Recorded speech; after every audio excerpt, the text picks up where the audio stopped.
This is Donna Scroggins with Lady Revival Studio, and I have been working on this Hexagon garden quilt, and I did some earlier photos and videos, and I wanted to show you the part about where I was talking about sewing around the edge of the hexagon flower. I put my needle in 1/4 of an inch from the edge on a seam, and I did a few over here already. So I'm going to show you, I was talking about how you had to lift and turn the quilt to get it through there. So I kind of wanted to show you what that looked like. And I'm going to probably hit this camera once in a while, but just don't pay any attention to that. Okay, so I'm making sure that I have the edge of my foot against this so that it's going to be 1/4 of an inch, and there's a seam right here, so I'm going to sew up to that seam. I'm using a red thread on this portion because I want to make a good contrast, and I wanted to use a thread that showed up.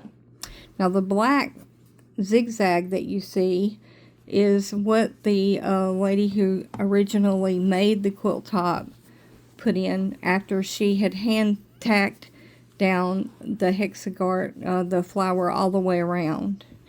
So I sewed to the seam, I lifted my presser foot, then I'm going to put it back down, and I'm going to sew to this point right here. So I'm going to stay and do my 1/4 of an inch as best I can, and then I'm going to lift the needle, turn it around, and you see that I'm having to start pushing some of the quilt through this side of the sewing machine, because I know in my earlier description some of you probably couldn't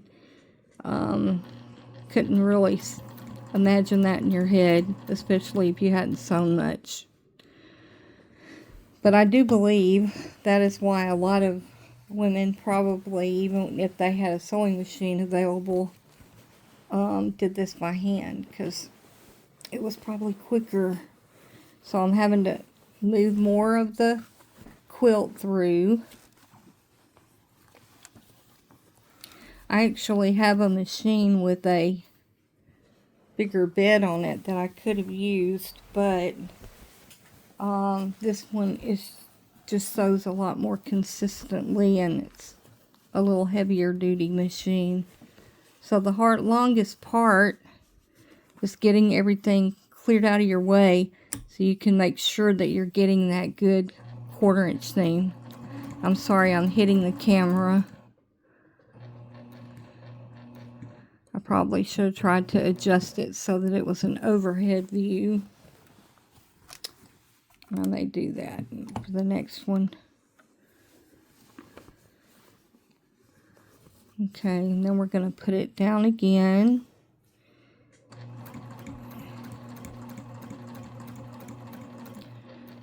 Now when I do my next round, my guide marks that I use to keep the 1/4 of an inch, they're going to be a little bit different. Okay, so we're moving everything around again. So this is like every inch. So by the time that you get through with this entire flower, you have really given yourself a really good little core workout. Here we go. We're going to go up to the seam.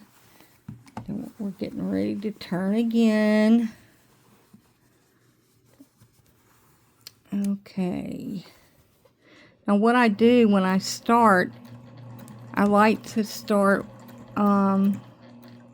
where the bottom of the flower is going to be.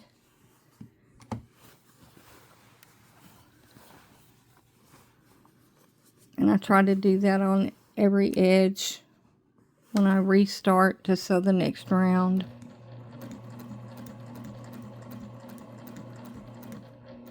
Now this particular flower, she had used like a cotton duct kind of material right here. This looks like it might have been for a curtain or something of that nature. And then this is just a good red old vintage cotton. They have a company where you can order 40s and 50s reproduction fabric and get the same shade. I can't remember what it's called, but I did have ordered it to repair vintage quilts, and it's very nice fabric. And this is some pink, and this texture is different from this. This is more of a tighter weave, where this is more of a looser weave. Okay, so now it's time to lift it and twist again. Let me get my pin out of here.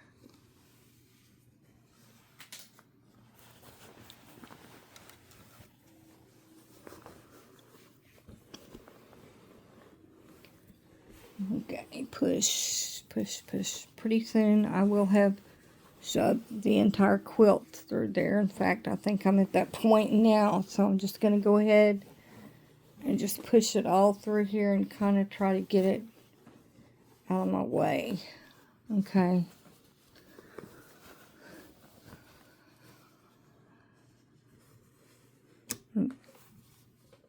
Now for each flower, you have to do this 78 times.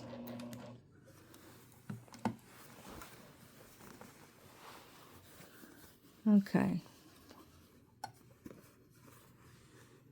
Now there's a quicker way if you know, are not so focused on the hexagons, which I wanted this quilt to be. You could have done an overall design.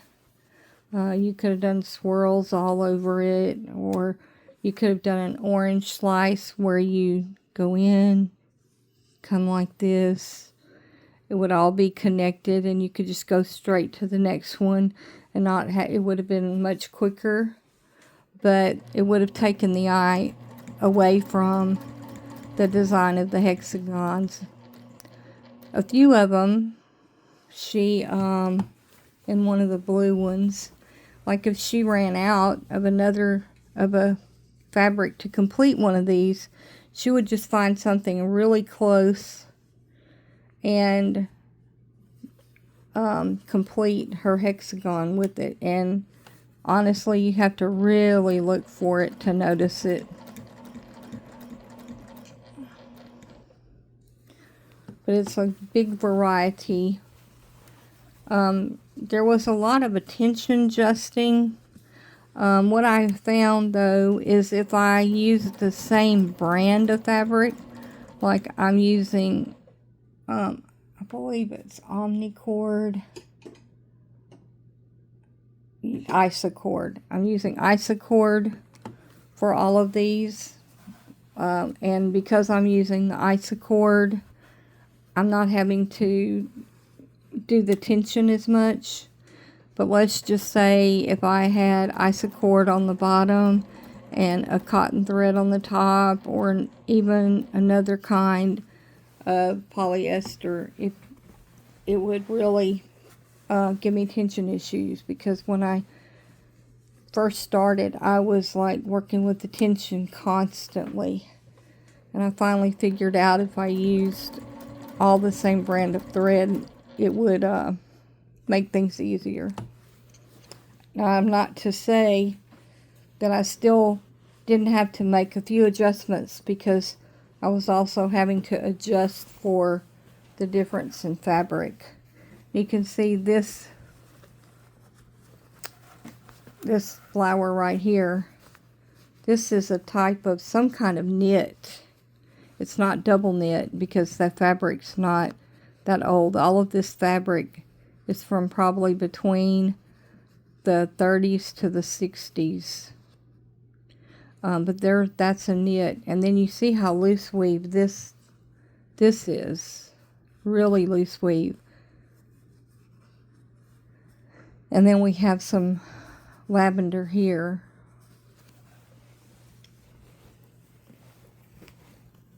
So it's a whole lot of different textures. Okay. Put Press your foot back down. Go here. Now I'm doing the red around this fabric, and then around this red I'm going to do the gold, this shade, and then I'm going to do probably a green on the pink, and if I don't do a green, I'll do the red again.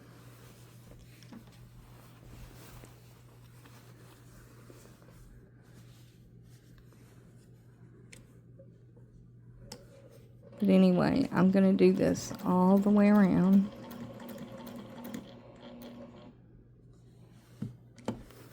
Almost there.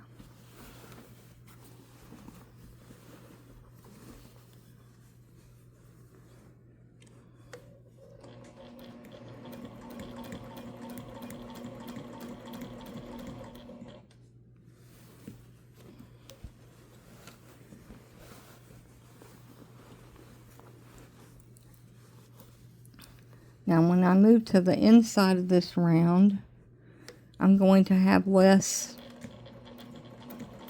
sides to go around.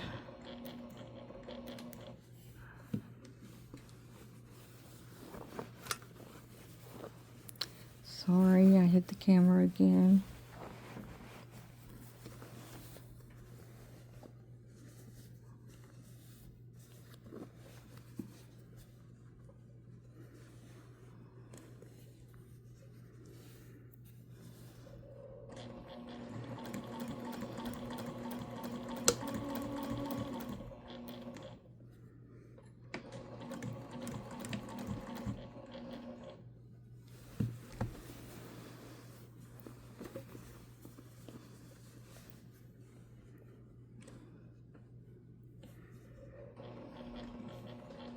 And then I'm going to go back and forth.